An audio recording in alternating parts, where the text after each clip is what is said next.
Segunda parte del libro, El combate espiritual.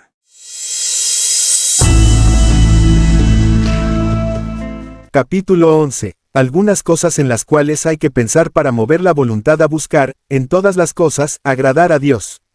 Existen unas verdades, las cuales si las meditamos y recordamos, van a mover la voluntad a querer en todas nuestras acciones y en todos nuestros comportamientos, buscar que Dios quede agradado en todo lo que hacemos, que decimos y pensamos. Ellas son las siguientes: primero, considerar cuánto ha hecho el amor de Dios por nosotros. Por ejemplo, nos creó de la nada.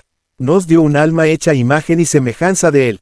Nos dio dominio sobre las criaturas irracionales para que nos sirvan. Cuando estábamos en peligro de perdernos para siempre, envió a salvarnos no a un ángel, sino a su propio Hijo en persona. Y no nos rescató ni pagó el precio de nuestra liberación con oro y plata, sino con la preciosa sangre de su Santísimo Hijo. Y para que pudiéramos luchar con éxito en la vida nos dejó como alimento el cuerpo y la sangre de Cristo. 2 grados. Pensar que Dios vive defendiéndonos a toda hora. Dice el Salmo: tu guardián no duerme ni deja un momento de vigilar el que cuida al pueblo elegido.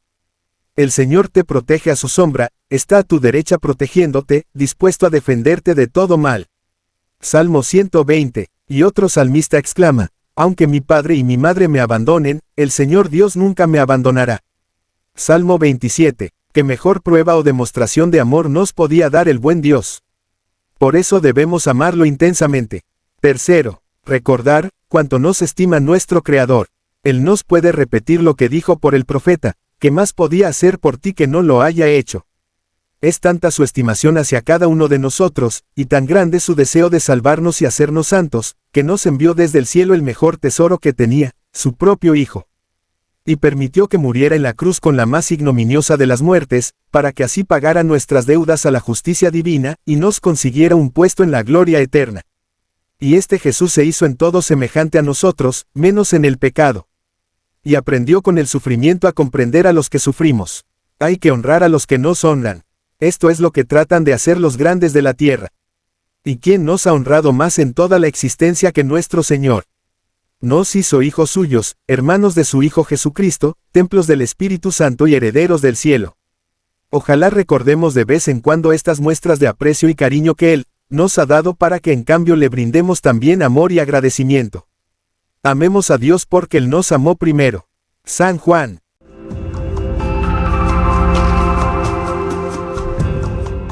Capítulo 12. Las fuerzas que se hacen la guerra, unas a otras, dentro de nosotros. En cada uno de nosotros hay 2 grandes fuerzas que se hacen la guerra sin cesar. La una es la voluntad superior, la fuerza espiritual, que guiada por la razón y por la fe, nos quiere elevar a tener comportamientos propios de un ser racional, de alguien que es hijo de Dios, y cuyo destino es la vida eterna del cielo. La otra gran fuerza, que se llama inferior, es una fuerza material, guiada por las pasiones, por las inclinaciones de la naturaleza carnal, y muchas veces por los atractivos de lo mundano, sensual y por las tentaciones del demonio. Esta segunda fuerza, llamada apetito sensitivo, no nos logrará llevar al mal, si la voluntad guiada por la razón e iluminada por el Espíritu Santo, le pone freno, le domina y guía. Una guerra continua. El santo Job decía que la vida de la persona humana en esta tierra, es como un servicio militar en tiempo de guerra, o como el día de un obrero en tiempo de gran trabajo.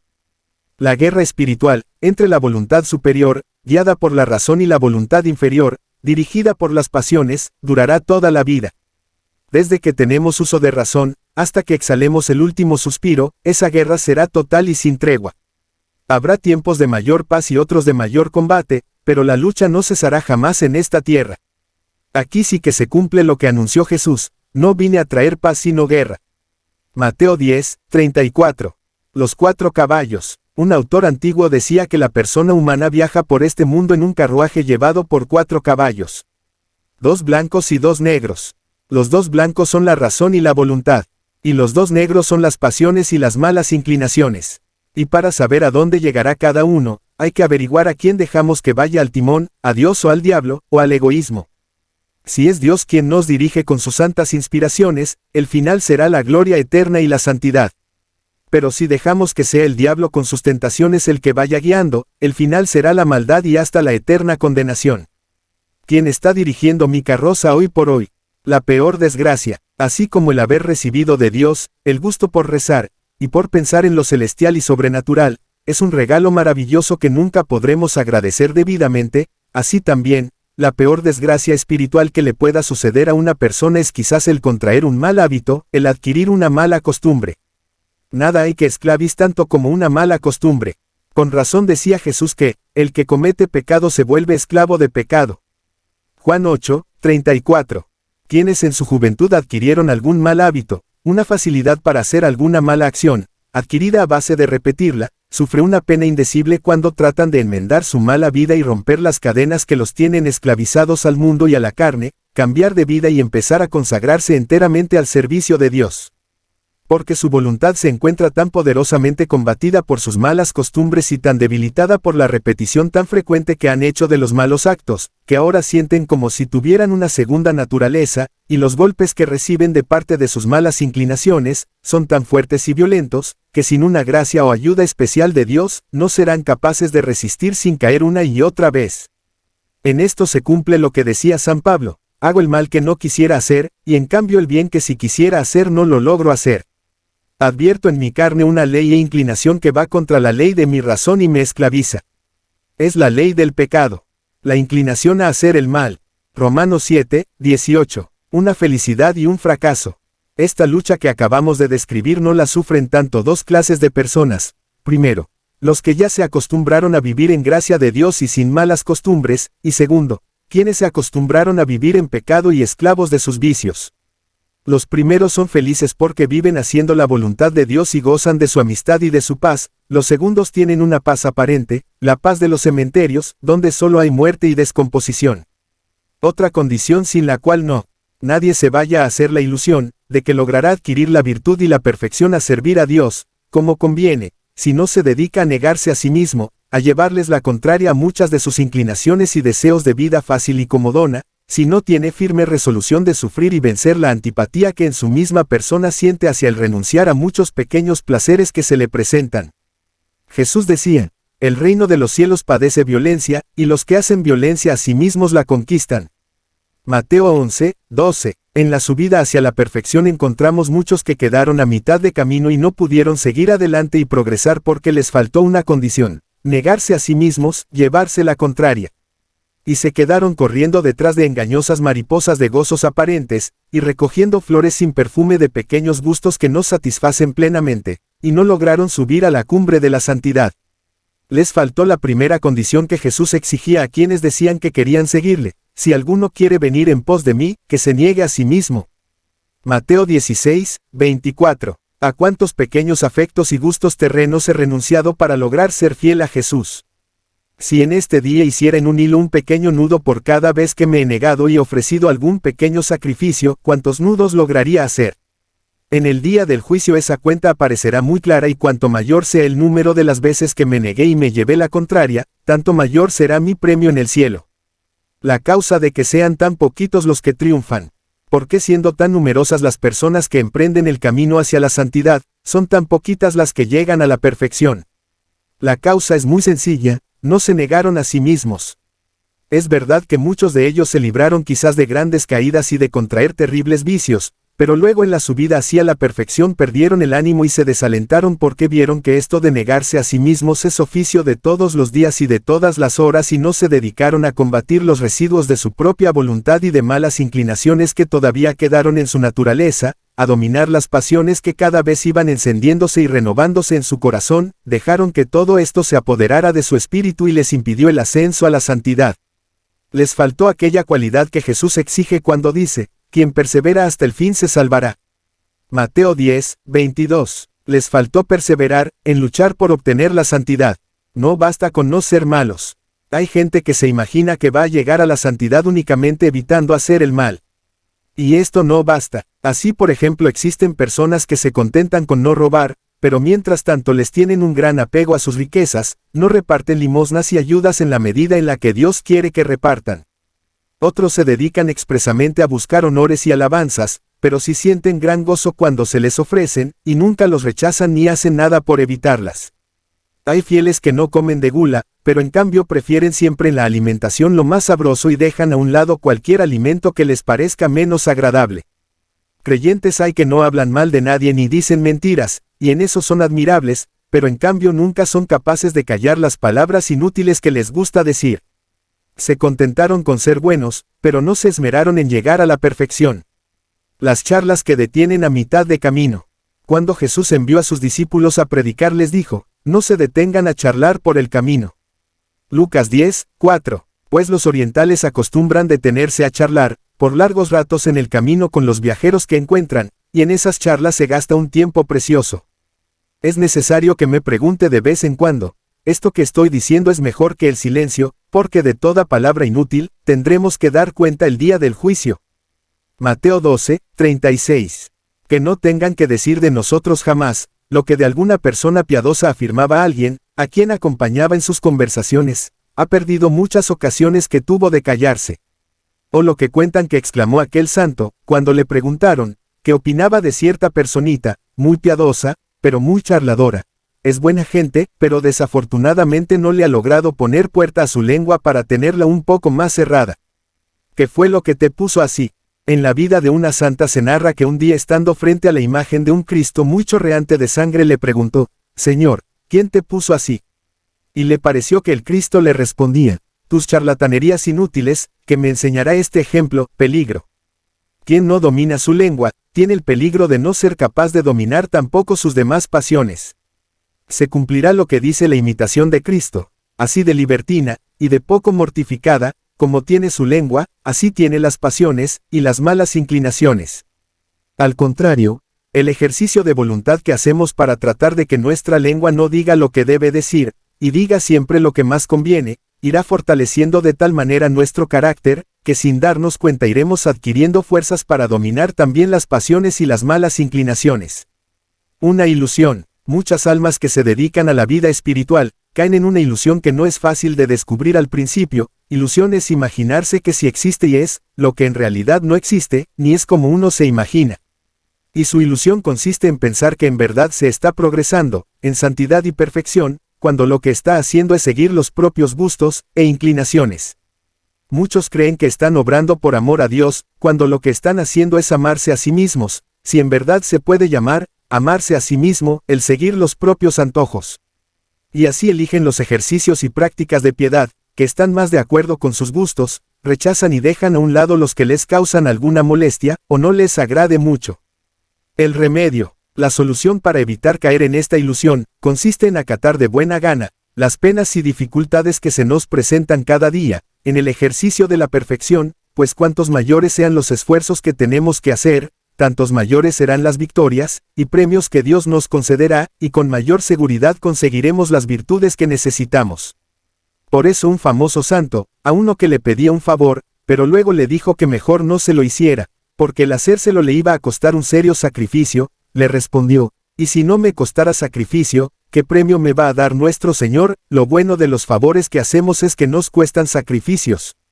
El reino de los cielos exige, hacerse violencia contra sí mismo, y los que se dominan a sí mismo, lo consiguen. Mateo 11, 12.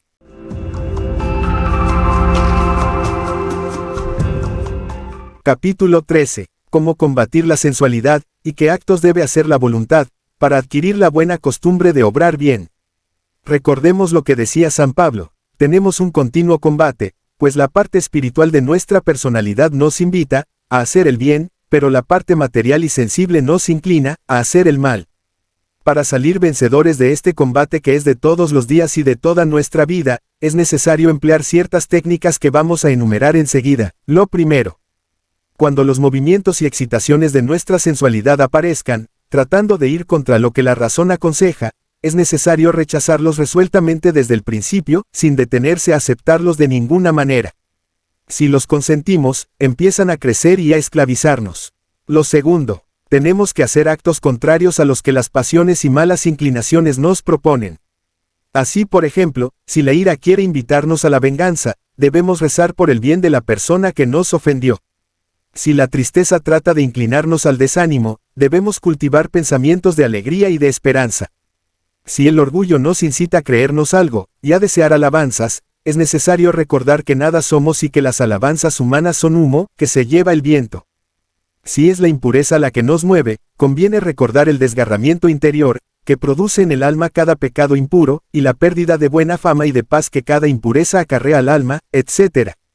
Una trampa. Los enemigos del alma, cuando ven que reaccionamos fuertemente contra sus acechanzas, o deseos de hacernos el mal, entonces dejan por un tiempo de traernos tentaciones para que nosotros, creyéndonos ya fuertes, dejemos de huir de las ocasiones, y pensemos con loco orgullo que ya somos capaces de resistir al mal.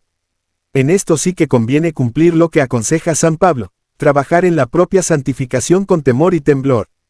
Filipenses 2:12, y quien está en pie, tener cuidado para no caerse. 1 Corintios 10:12, porque tan pronto empecemos a creernos capaces de ser santos, por nuestras propias fuerzas, comenzaremos a tener muy humillantes caídas. Dios resiste a los orgullosos. Santiago 4:6. Por eso el profeta Isaías dice, lo que Dios desea es que permanezcas humilde delante de Él. Tercer acto, aborrecer lo que es malo. Muchas veces sucede que después de haber hecho grandes esfuerzos, para resistir y rechazar los ataques de los enemigos de la salvación, de haber pensado y reflexionado en que este resistir es algo muy agradable a Dios, de un momento a otro, nos damos cuenta que no estamos seguros ni libres del peligro de ser vencidos en una nueva batalla. Por eso conviene que nos ejercitemos en sentir un gran aborrecimiento y asco hacia el vicio que queremos vencer, y tratemos de adquirir hacia él, no solo aversión, asco sino repugnancia y horror. Lo que más nos debe repugnar es la fealdad del pecado. Cuarto medio. Para volver fuerte el alma contra los vicios, malas costumbres y perversas inclinaciones es necesario hacer muchos actos interiores que sean directamente contrarios a nuestras pasiones desordenadas.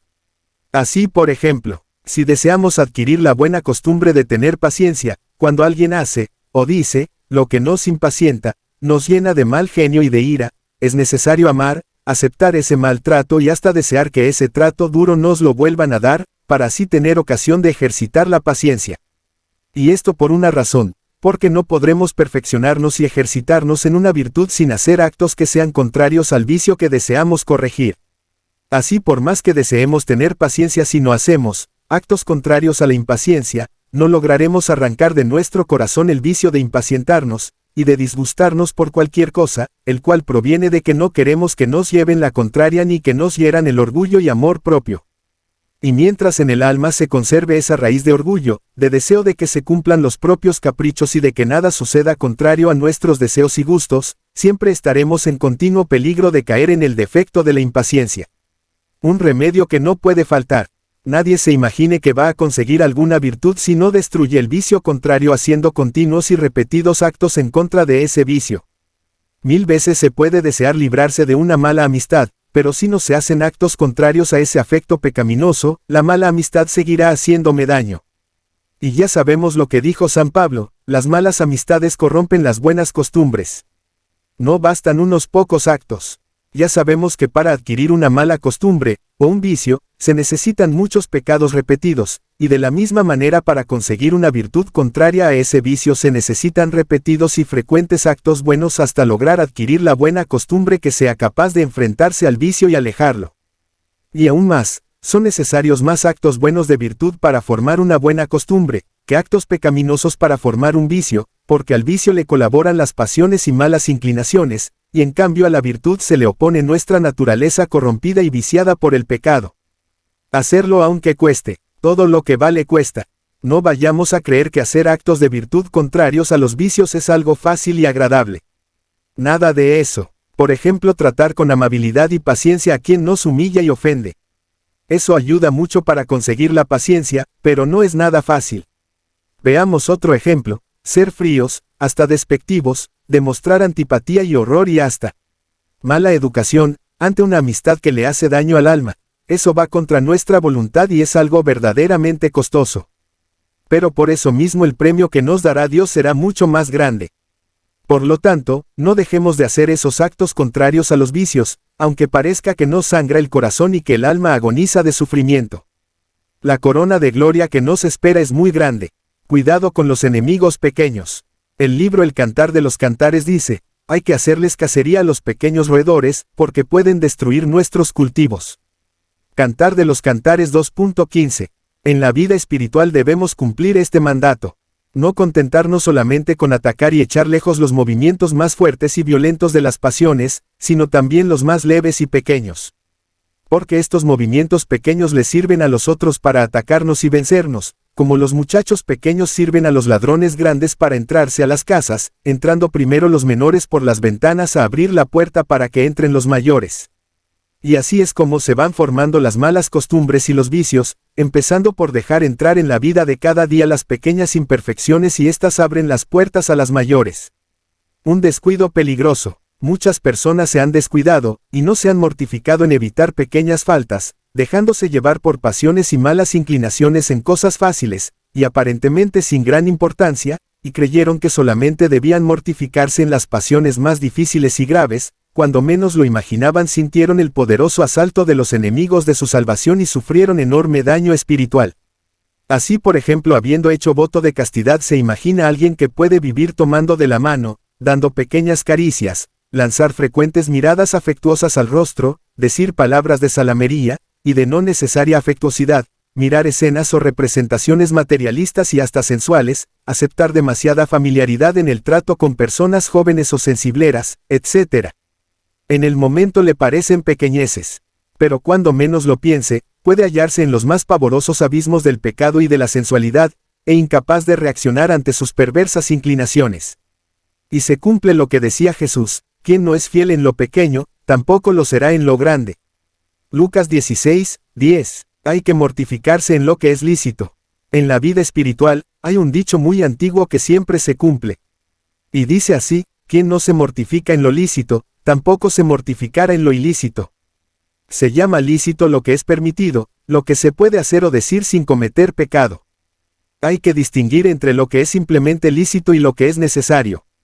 Lo necesario hay que hacerlo y decirlo siempre, pero lo que es solamente lícito, no es necesario. Si se deja de hacer o decir, producirá grandes bienes espirituales porque la persona se va acostumbrando más fácilmente a dominarse a sí misma, y cuando le lleguen los atractivos de las pasiones y de los malos instintos ya tiene fuerza de voluntad y podrá salir vencedora de muchas tentaciones. ¿Cuántos y cuántas hay, que dejaron de decir una viveza que se les ocurrió, y la callaron por mortificación? Y después, cuando en un momento de ira les vino el deseo de decir unas palabras ofensivas, ya no las dijeron, porque se habían ejercitado en callar lo que deseaban decir. Provechoso repaso. Ojalá volvamos a repasar de vez en cuando estos remedios, que hemos venido aconsejando, porque si los cumplimos, vamos a obtener una verdadera reforma en nuestra vida interior, y al practicarlos conseguiremos gloriosas victorias espirituales, y en poco tiempo haremos grandes progresos en la virtud, e iremos creciendo en virtud y en santidad casi sin darnos cuenta. ¿Por qué no ensayarlos también nosotros? Lo contrario es muy dañoso. La experiencia ha demostrado que si descuidamos cumplir estos consejos que acabamos de recordar, aunque hagamos bellos planes de progresar en lo espiritual, nos quedaremos sin conseguir verdaderos progresos en la virtud, porque el progreso en lo espiritual no consiste en hacer fantásticos planes de santidad, sino en cumplir cada día lo que nos puede llevar a conseguir las virtudes, a evitar los vicios y agradarle con nuestro comportamiento al Redentor y Salvador crucificado. Con pequeños actos, se adquieren las virtudes. La experiencia de millones de personas ha demostrado que así como los malos hábitos y malas costumbres, se forman en nosotros a base de repetir frecuentemente actos con los cuales, los apetitos sensuales y las malas inclinaciones, se oponen a las buenas intenciones de la voluntad, de la misma manera las virtudes y buenas costumbres se adquieren con frecuentes y repetidos actos de la voluntad con los cuales trata de conformarse con lo que Dios desea, manda y se ejercita en practicar ya una virtud, ya otra. Así como una persona no puede ser definitivamente viciosa y corrompida por más que sus malas inclinaciones traten de corromperla y llevarla al mal, si su voluntad persiste en querer portarse de manera que a Dios le agrade su comportamiento, así también, nunca alguien logrará tener virtud y santidad, por más inspiraciones que la gracia divina le envíe, si su voluntad no se decide seriamente a dedicarse a obrar el bien y a evitar el mal.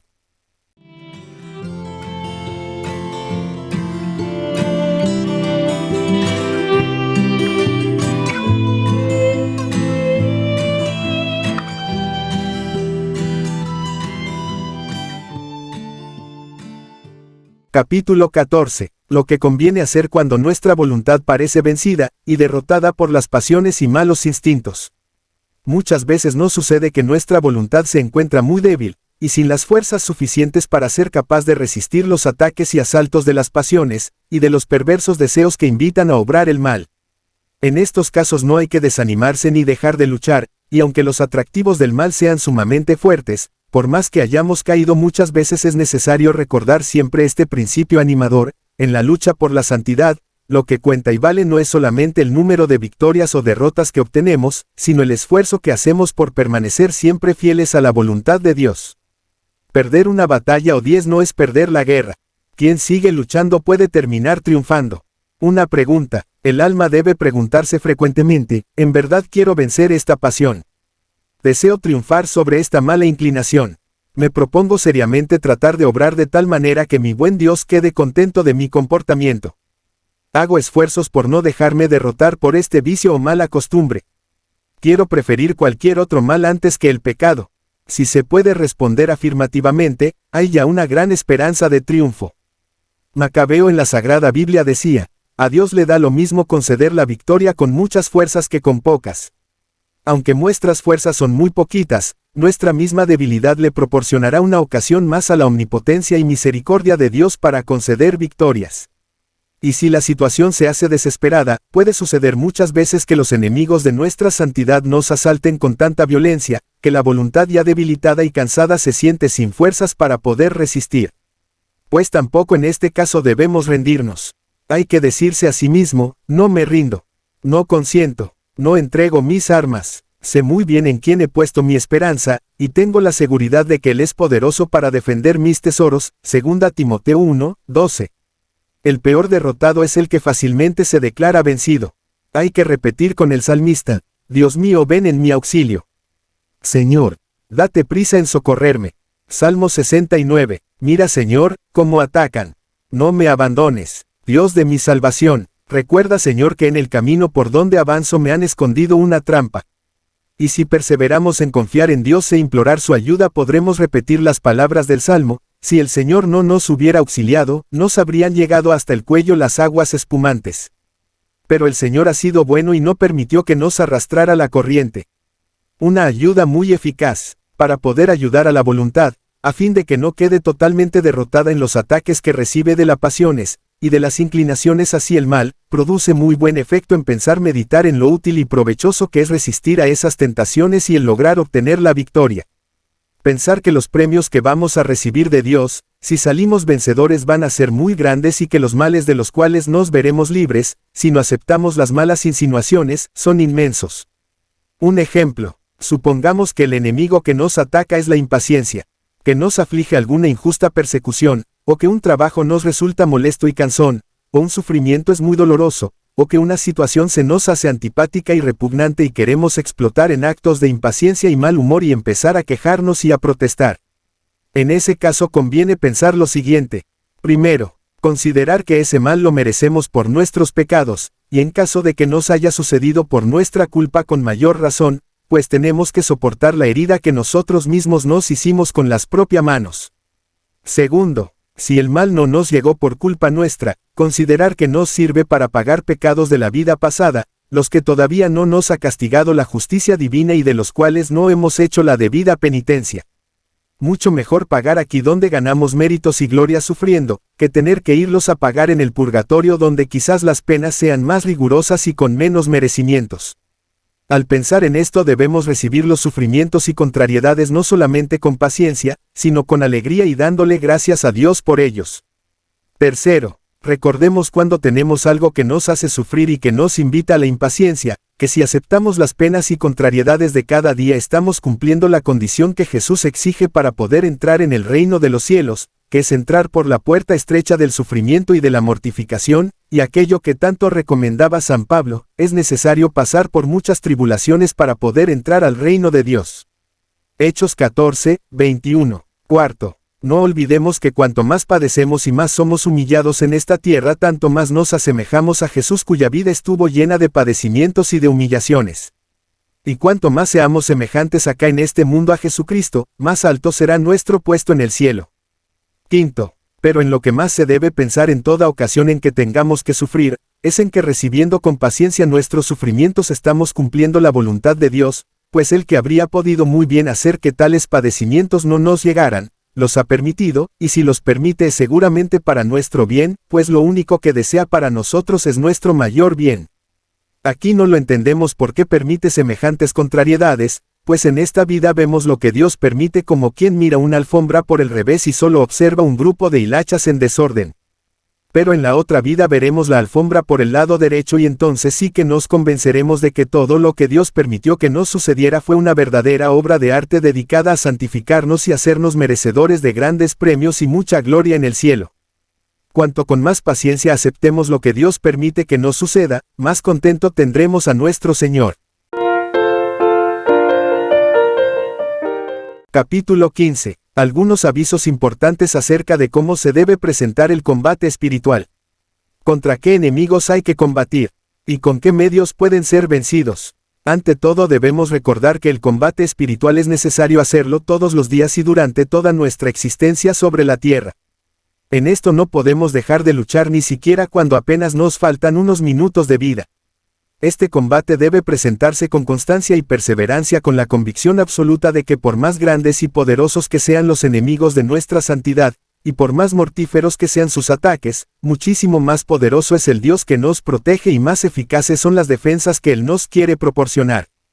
Cada uno de nosotros puede repetir lo que dice San Judas Tadeo en su carta en la Sagrada Biblia: al Dios Todopoderoso, que es capaz de conservarnos victoriosos en la lucha por la salvación, y de librar a nuestra alma de toda mancha, a Él la gloria y el honor por todos los siglos. Judas 2425.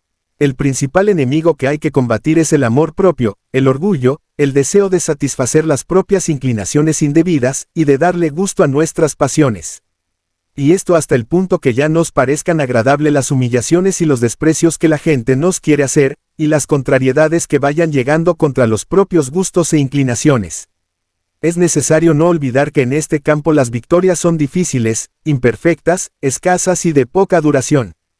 Y no desanimarse si se nota que las propias fuerzas ya no alcanzan para lograr salir vencedores, pues las energías que nos faltan las dará el buen Dios si se las pedimos con fe. Siempre podremos decir con San Pablo: todo lo puedo en Cristo que me fortalece. Filipenses 4:13. No hay que desanimarse al considerar lo grande que es la multitud y el furor de los enemigos de la salvación, porque mucho más grande que ellos es el poder de Dios y su bondad, y el amor que Él nos tiene, y mucho más numerosos que los adversarios espirituales son los ángeles del cielo y las oraciones de los santos que se interesan por nosotros y nos acompañan en el combate. Estas consideraciones han animado de tal modo a tantísimas personas muy débiles y mal inclinadas que, a pesar de sus malas inclinaciones y del ataque de sus pasiones, han logrado salir triunfantes en la lucha por conservarse fieles a los mandatos del Señor Dios.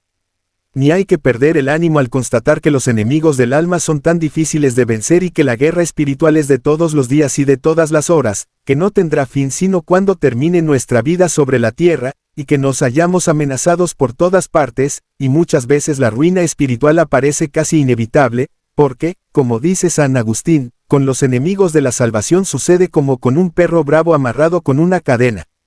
No nos puede morder si no nos acercamos demasiado a él.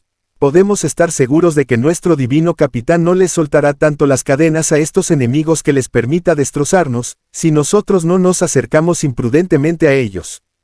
Jamás los enemigos de nuestro Salvador podrán decir: lo hemos vencido. Dios combate con nosotros, y cuando le parezca oportuno nos concederá victorias si son para nuestro bien y para su mayor gloria, aunque muchas veces resultemos con heridas. Si nos proponemos no dejar jamás de combatir, terminaremos recibiendo la corona que Dios tiene reservada para los vencedores.